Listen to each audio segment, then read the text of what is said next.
2024 saw my skin starting off in the worst position that it has been in years. And today we're going to talk about it. Hey guys, welcome back to SheriApproved. Thank you so much for joining me today. If you're new to my channel, welcome. And if you're already a part of the SheriApproved family, thank you so much for clicking on today's video. Incidentally, I did a video like this just about 2 years ago, and I honestly can't believe that I'm here again. And just like that one was unplanned, so was this, because once it started happening to me, I really wasn't documenting my journey. And you'll think, what kind of content creator is Sherry? Because yeah, I really don't film everything. But here I am, and we are going to talk about it today. So I'm going to share with you my journey for the last 3 to 4 months when it comes to my skin and the worst seborrheic dermatitis flare that I've ever experienced in my life and how I got to this point. I want to start off this video with the disclaimer that I am not a doctor.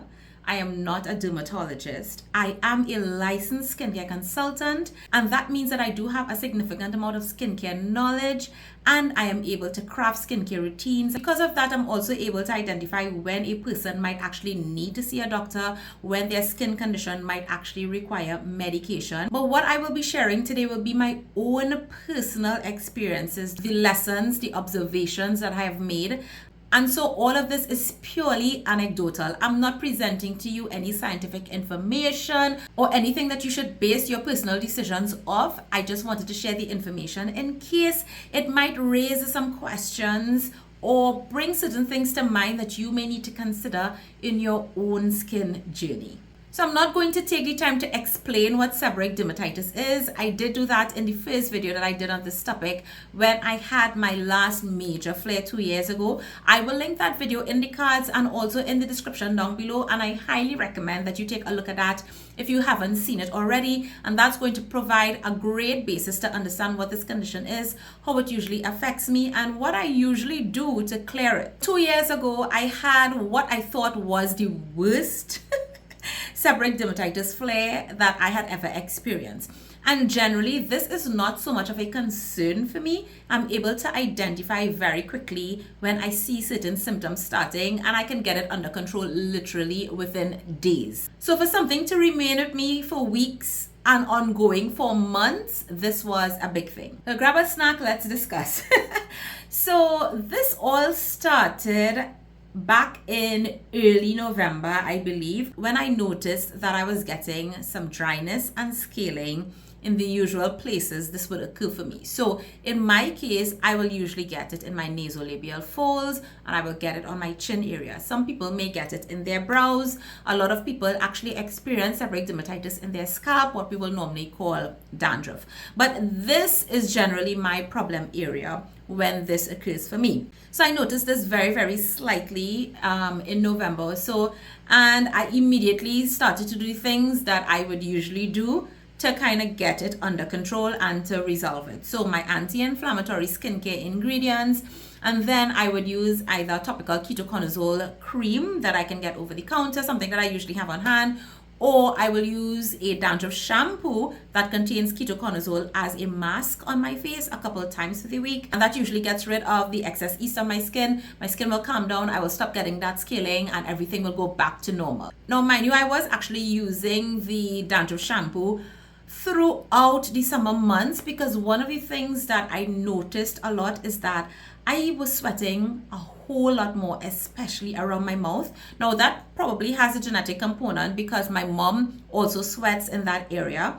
And then those summer months, you'll remember, August, September, October, super hot, and my skin was also producing excess oil, like more oil than it would usually. And of course that had to do with the conditions, the weather conditions, the extra humidity and all of that. Now, those conditions actually provide the perfect opportunity for the overgrowth of Malassezia yeast. So while I was experiencing that excess sweating, I know we had extra humidity. I know that the place was also very hot and I was having the extra oily skin, which Malassezia loves to feed off of I was actually doing my ketoconazole masks in between, like maybe 1 to 2 times a week, because I'm like, listen, I want to make sure I keep this under control. Now, I am going to insert whatever pictures, videos that I do have. The very worst experience of this, I actually don't have pictures of it, because most of the times, like the really bad scaling would be in the morning or at night, just before I have to shower in the evening.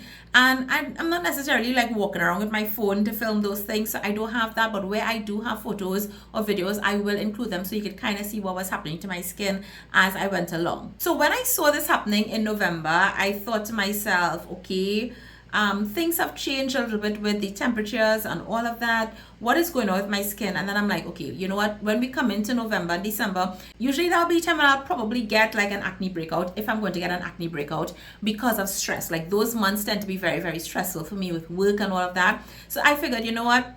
It's stress. Stress is usually the trigger for me when it comes to seborrheic dermatitis. And I just said, okay, we're going through something here. And I started to do what I would usually do in terms of amending my skincare routine to avoid malassezia overgrowth. What that meant is that I had to be a little bit more careful, especially when it came to moisturizers and sunscreens, because the things that malassezia feed on are normal, good ingredients for our skin that you tend to find in a lot of these products.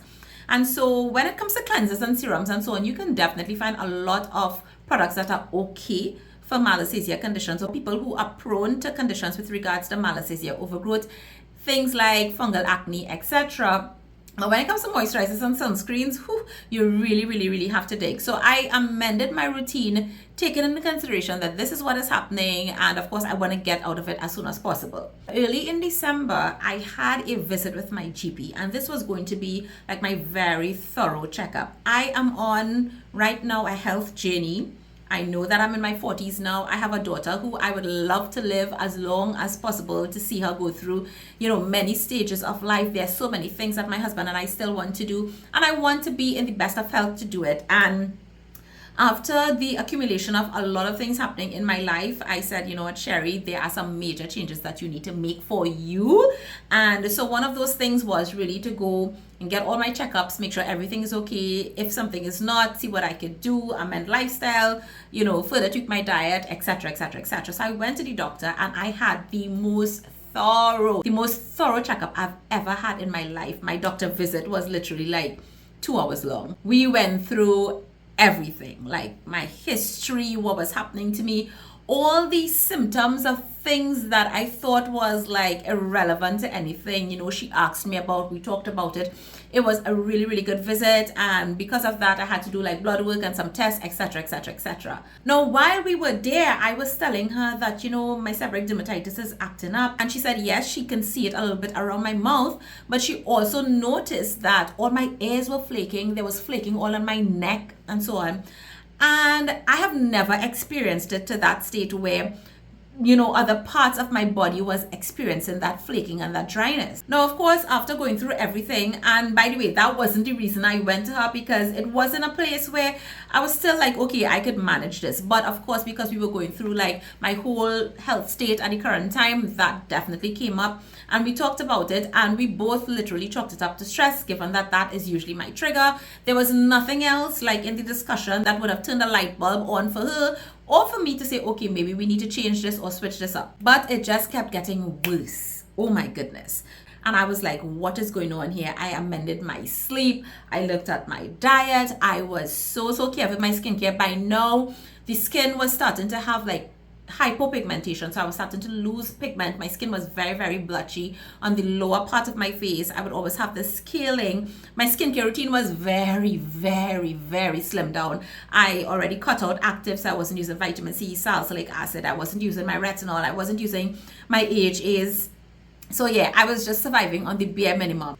And it would seem like it was easing up for maybe 2 or 3 days. And then boom, I'll wake up in the morning, head to the bathroom, and my whole lower face is full of scales.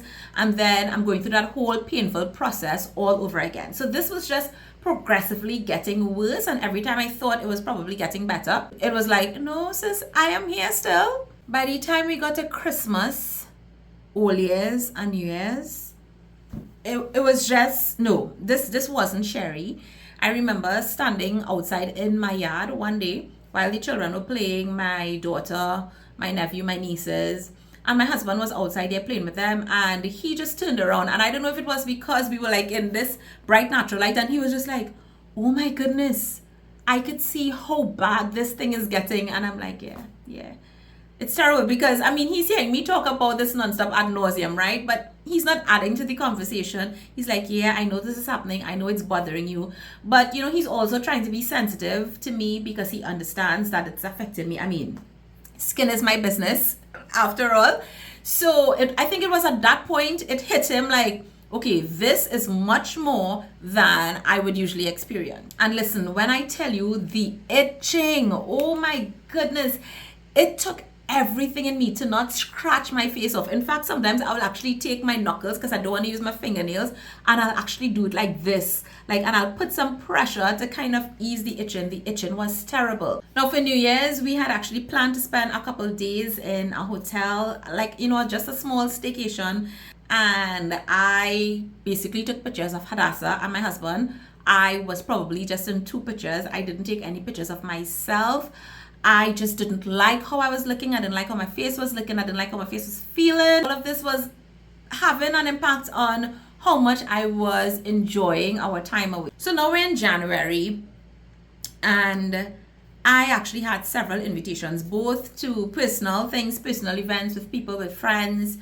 I was having invitations to speak at events, and I was turning everything down. If it wasn't something online, where it was like via Zoom call or something like that, I was turning down all invitations. I wanted to make no public appearances because there was no way I could properly cover this thing up. I don't know if you guys realize, you really haven't seen me do demos of skincare products and so on since January because of that. I didn't do any sunscreen reviews. I didn't do any makeup demos and nothing of the sort.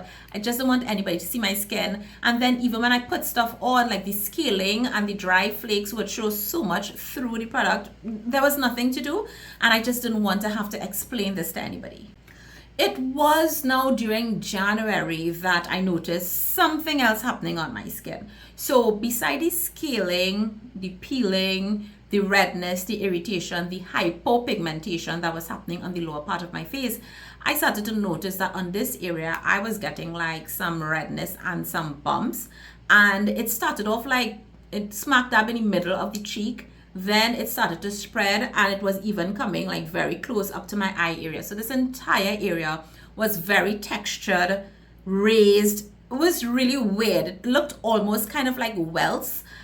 I don't know how to describe it, and it was also very, very itchy. Now that was something that was different because I wasn't having the scaling there, but then I noticed that I was also losing pigment. Then I'm like, what is going on? So I'm having 2 things now happening at the same time, and I had no idea why my skin was reacting this way. Now I'm not gonna lie, when I saw that redness, when I saw those bumps, I'm like, is this like the beginning stages of rosacea? Am I like developing an additional skin issue, a skin condition here? I wish I could explain the psychological and the emotional, roller coaster that I was going through, seeing all of this happening literally day by day by day. So now we get to February. The beginning of February, and in the beginning of February I also made another change. I started the gym again, and I haven't been to the gym for years. I was doing like some home workouts, but then I realized, okay, many different things, discussing with my doctor and so on, I needed to start some strength training, and I need to have somebody to guide me when it comes to this. And I was like, let me just don't do the YouTube videos only at all. And yes, I started the gym in February. But I started the gym in February, and my skin was looking at its worst. And I'm telling my husband, because guys, I was avoiding going in public. I'm telling my husband that I hope that I don't see anybody that I know here, right? So we walk into the gym the first day, and we need to fill out the forms. I complete the forms. And literally, as I complete the forms and we pay, and I just turn the corner, somebody comes up to me and was like, hi Sherry, oh my god, I know you from TikTok. Because of you, I started to buy sunscreen. Y'all, I could like disappear and shout out to her. I don't want to call her name. Listen, she was just being so sweet, so genuine. And I was just like, I just want to disappear right now because y'all, I just didn't want anybody. I didn't want anybody to see me. It was terrible. But I was pushing past that. I wasn't letting it keep me down in the sense that I knew my face wasn't a mess. And I'm like, you know, I want to start the gym. I have to do this. And I'm going. So I went. And hoping that nobody would recognize me. So that was downstairs in the gym. I spoke to her. By the time I went upstairs, not too long after, this other girl came up to me and she's like, I know you from social media. I know you from social media. So I'm in the gym and I'm meeting all these people who are following me on SheriApproved, like on Instagram, on TikTok, on Facebook, on YouTube, following me for skin. And they are probably watching me and thinking, I'm just saying, like, I'm thinking what might be going through their minds, like, oh, that's how Sherry does looking real? Y'all, no. But by this point, I was like, okay, Sherry, you're going to need a prescription medication, the ketoconazole. That wasn't doing anything at all. It wasn't doing anything at all. And, you know, just based on my knowledge and so on, I already knew which prescription I would need. So I was like now thinking maybe I need to go see a doctor to get this prescription and all of that. However, Carnival weekend was coming up and we had already planned another getaway with my family for the Carnival weekend. So I knew that it wouldn't happen before then. And Carnival weekend turned out to be the breaking point for me. I literally cried. My face in the same areas around my mouth and nasolabial folds literally were blistered and cracking. And at that point, I was just like, okay, I think the only thing that's going to help soothe this right now is Vaseline. Somebody just give me a petroleum jelly, literally. So we are driving now to the hotel and I'm seeing myself in the mirror in the car. And I was doing everything to hold back the tears. It was painful, it was uncomfortable, it was itching. I did have makeup on because I was just trying my best to be able to hide this the best way that I could, and I don't know, that was probably just making it look worse. On top of that, now I started to get breakouts. So remember, I'm acne prone, I have oily skin, and I have not been using my active ingredients that help to manage my acne. And a lot of you are like, Sherry, your skin is so clear. When you guys meet me, your skin is so beautiful. And I'm like, yeah, let me just stop those actives and you guys will see, because my active ingredients are working to manage my skin. And so everything just started to erupt. So this whole lower part of my face now starting to break out with deep cystic bumps. So I am checking into this hotel and I have skin that's blistered, that's cracking, that's painful, and I am feeling these things under my skin. Some of them were already up. I was feeling others there, and I'm just like, this is just the worst. But I was telling myself, you know, Sherry, you came here to relax. You came here to just take your mind off a lot of things, just get away from the stress. Try to enjoy it as much as possible. Lo and behold, so we check in the afternoon, and then, of course, we have to go for dinner that night. So we go into the restaurant at the hotel for dinner. And the person who was our waitress walks up to me and she's like, oh my God, Sherry, it's so nice to meet you. It's so nice to meet you. And she was so excited to meet me, and she was telling like her other co-workers, you know, that's Sherry from Instagram or whatever and thing. And I am just like, oh my God. So this is me talking to people, right? I'm trying to talk to people and I'm like this, talking to people. I mean, it's not very polite. But I just felt like I'm so close to you. So I'm like talking to people like this. And now they are not giving me any bad reactions or anything like that. But I was just so uncomfortable. And of course, during that time, I did meet other people at the hotel who recognized me. So I'm like, you know, Sherry, it makes no sense. You can't run, you can't hide. People are going to see. So it was on Ash Wednesday. We were supposed to check out of the hotel on Ash Wednesday. And I was having a conversation with my husband that day. You know, I think I am going to call the dermatologist and make an appointment as soon as we get home, because I definitely need this medication, you know, to stop this thing, because I've done everything that I know that I could at home with all my knowledge, and I know it's not enough because this thing is persisting. And he said, okay, no problem. And then he said, you know what, let's go back because we need to figure out what's going on here. There must be a trigger. I wasn't feeling like I was under any extra stress. Yes, I was stressing out about this condition, but I mean, it wasn't ruling my life. It really became an issue when I was feeling the irritation, like maybe it was being painful, or if I had to interface with people publicly, then it would really, really bother me. But other than that, I was carrying out my life as usual. So, you know, and the whole December, Christmas time when things are stressful, all of that was past, but we were in February and this thing was happening. So we sat down and we literally started to go back and see what changed. You know, my diet, my sleeping habits, what changed. And that's when we realized that the only new supplement that I had started in October, around the end of October. And I'm like, you've got to be kidding me. It can't be this, right? Because it was literally like a compound of B vitamins, but very, very high in B12, which I've had no issue with before. I mean, it's not like I take B12 every day, but I have gotten like B12 shots while I was pregnant, didn't have any issue. And it's vitamins, right? You probably don't even think twice. The thing about it is I was like literally taking this every single day since then, every single day, like clockwork. I will even take it without even thinking about it. And when I had my visit with my GP, I didn't even mention it. I don't know why, it just was not in my head or anything, or if I probably didn't consider it to be something significant. So I didn't mention it to her. So she also was not aware that I was taking this supplement. This thing was real helping my energy levels and my metabolism, which is why I was taking it, right? Remember, I have been going through a period of just chronic exhaustion and fatigue for the longest while.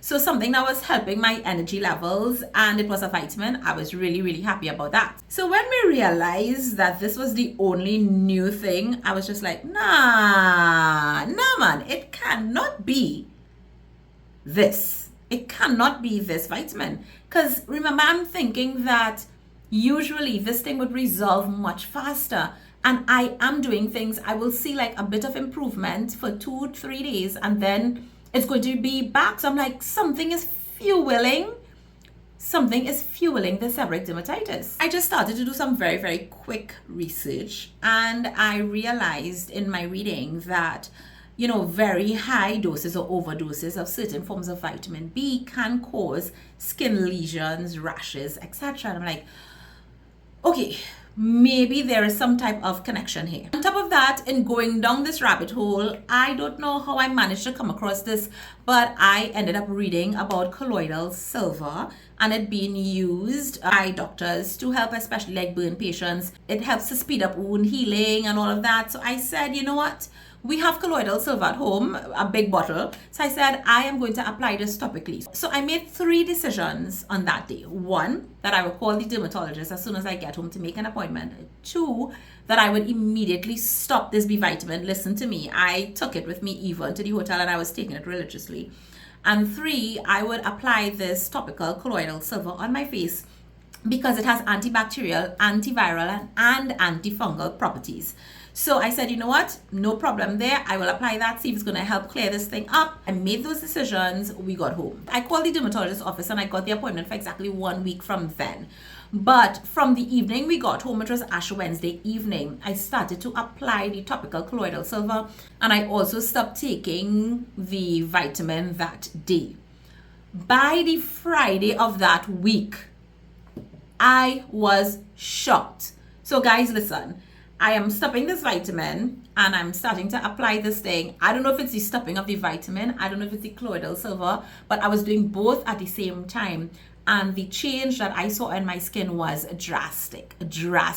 And listen to me, I was just like, you've got to be kidding me. I could have been doing this all the time. The scaling and the flaking and so on was hugely reduced on my face. I would just see like just a little bit, but it was a drastic reduction.